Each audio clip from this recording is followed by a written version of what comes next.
Welcome to Fact and Science Fiction. I'm your host, Carly, and today I have a special guest. It is Holly Griffith, engineer and I think a flight controller for the space shuttle missions and worked at the International Space Station, but I'm going to let her actually tell us where she's worked. So, hi, Holly. Welcome to the show. Hi. Thanks for having me.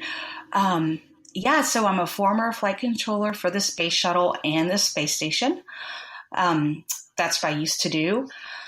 Currently, I work on the Orion program, which Orion is the vehicle that's supposed to be replacing the space shuttle. I'm a vehicle systems engineer. My title, it's so ridiculously long. I think they just wanted to keep they didn't know really what we did, so they just kept adding words.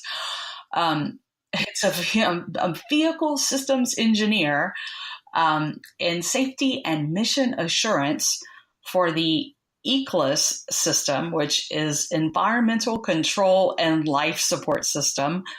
I know, it's like, imagine trying to figure out your email signature. I'm just sitting there like, okay, how do I shorten this? But anyway, so I'm an engineer and I work in safety for the environmental systems for Orion. So there you go. So, that's hopefully that gets the point across to everyone what I do a little bit better. Yeah. I feel like even the acronym would be longer than most people's job titles. I know ECLS. So ECLS, the environmental systems are life support and thermal.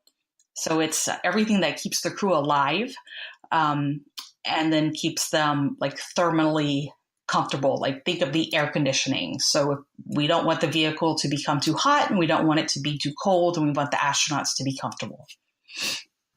Absolutely. Yeah, that's like a bigger deal than I think people realize. Recently, I read Mary Roach's Packing for Mars. That's on my list. I feel bad. I have not read that yet. I know it's like my geek street cred just went down a little bit. No. Like I'm sure she talked to people with your job, and so you lived it. But yeah, that just kind of opened my mind to what work goes into missions like that, especially safety. Mm-hmm. So could you talk more about what an environmental system is? Because Sure. That was kind of new to me. Sure. So and the environmental systems are divided up, like I said, into two different major parts, I guess, life support and thermal. So the life support systems, that's my primary system. I'm a backup on the thermal system, so I can talk more about life support. I'm more comfortable with that. Life support systems are things like the consumables, which are water, oxygen, nitrogen. So those are the things that the astronauts would need to consume to stay alive. But we also deal with things like that we want to keep the astronauts away from, so we want to prevent things that we want to prevent fire. Fire's bad. We don't want fire. Yeah. we want to prevent, or we want to keep air pressure. We want to prevent a leak. So we want to prevent, the containment of the air within the capsule, the Orion capsule. So things like that. So, our oxygen and our nitrogen, that's our air, that's our atmosphere. And then the water, of course, we drink. Things like the toilet, right? They got to go. That's kind of a big deal. They don't like it when that breaks. So that was actually my job on the space station, was the space toilet. So it would always break on Friday or holidays. Of course. It's like of course. It had a mind of its own, and it wanted to torture the flight controllers. So that's the life support system. The thermal system, I can go into somewhat. Things like the radiators. We radiate, heat into space, and then they have some ammonia. That's what, it circulates, and it takes that heat away and then radiates it into space.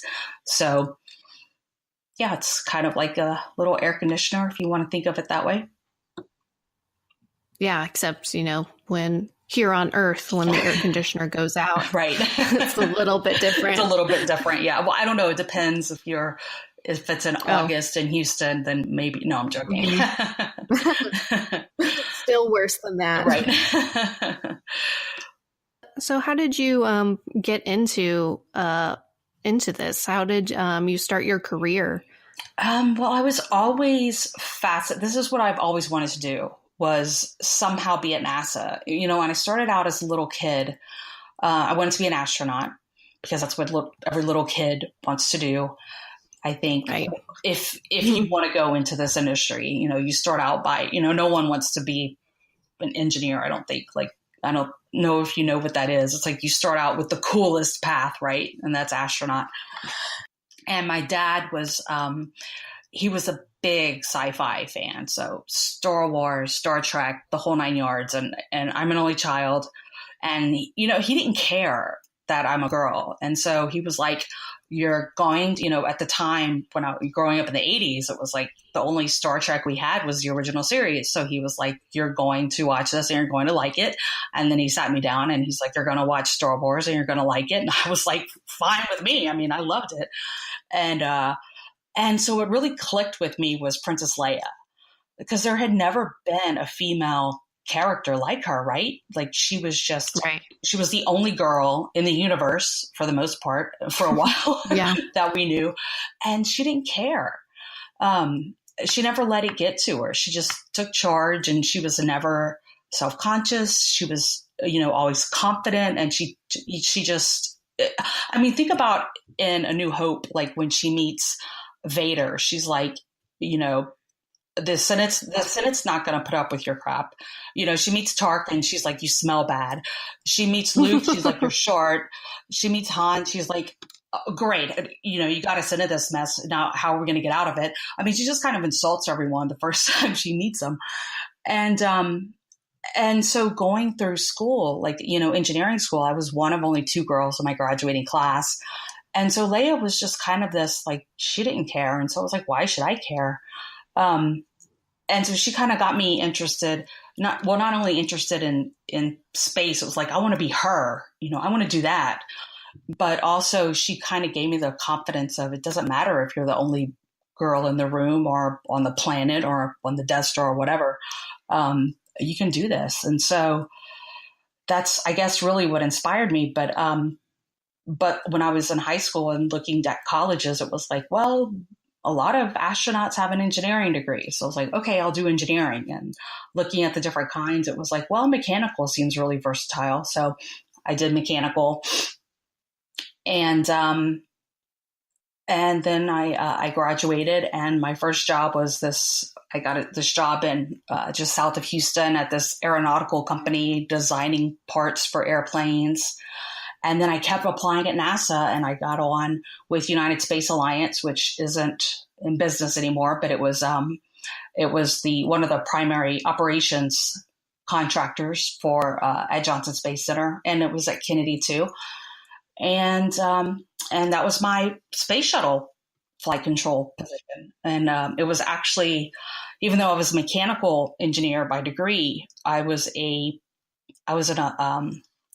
for the electrical power system for the shuttle, which was, if you remember, I don't know how much you know about shuttle, but what powered shuttle was fuel cells. So the flight controllers are the people on the ground. If you've seen Apollo 13, Houston, we have a problem. We're literally Houston, monitoring the data from the vehicle. And so that's what we would see, was all the data from the fuel cells, the cryogenic oxygen and hydrogen tanks, and then all of the AC and DC power, that powered all of the equipment on the vehicle. And so I did that from 2004 through 2011 when shuttle was retired. And then I moved to station, and I did that for about a year, the space toilet. It was actually operational support officer, but it was the mechanical group. We're kind of like the space handy men and women. And so that job was interesting because it was like, if you remember the scene in Apollo 13 where they put everything on the table and they're like, they have to make the carbon dioxide scrubber. They're like, this is what we have to work with, It's so funny that you brought up that scene because there was, I'm in Kansas City and I went to to the Comic-Con here, and I saw this panel that was a bunch of sci-fi writers, and they talk about one of the like seminal things that they love that people don't talk, enough about is that one scene in Apollo 13 of just how and that's how you make like a space shuttle work, is just people in a room just looking at what they have and just having to figure it out.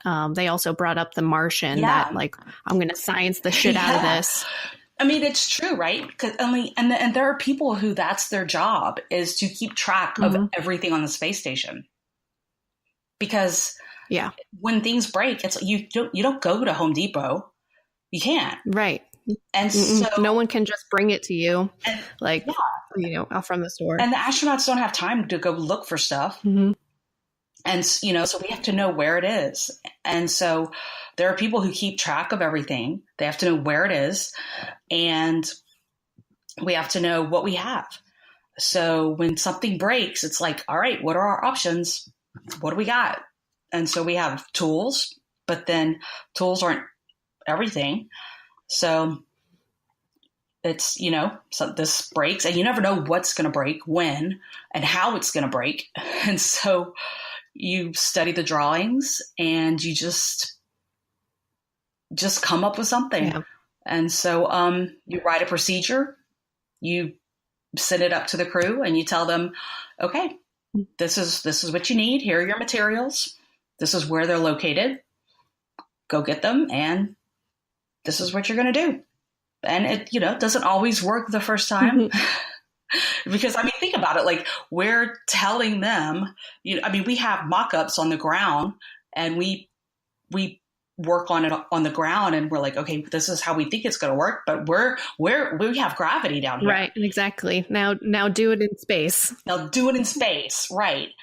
And it's not exactly the same. So, what we're working on down here and what they have up there. And so, it's not, apples to apples. And so, we do the best we can, but think about it. Station's been up there. It's been crewed since 99, 2000. So we've done, pretty good job so far. We've learned a lot. It sounds pretty stressful, constantly to just not know what could go wrong and not to have that control. You're controlling a vehicle that's, thousands of miles away. Can you talk about how that feels? Well, station's about 220-ish miles away. Oh, okay. But our group, we had about, I don't remember how, maybe 25 people in the group. So you have breaks, right? You're not on console all the time. You'll have a couple of weeks where you're like, okay, I don't have to think about it. I don't have to worry about it, And so it's the people who are working console who are, they worry about it. And then they have to come up with a procedure. And if they need help, of course they can, they can call on you to, hey, didn't you have something similar that one time where you did this thing? And so, if they need help, of course you're going to help them. But it's not like you're this person in the spotlight who's always it's your responsibility to come up with the thing whenever it breaks. And it's not like things are constantly breaking all the time every day. So. Gotcha. Only on Fridays, right? Only on Fridays or holidays. The toilet. And we have 2 toilets. So that's they're not stranded. So we have there's one on the Russian side too. So sometimes the Russians are nice and they're like, you can use our toilet. It's like when you're in a bar or club or a concert or whatever. And it's the women's line is, a mile long.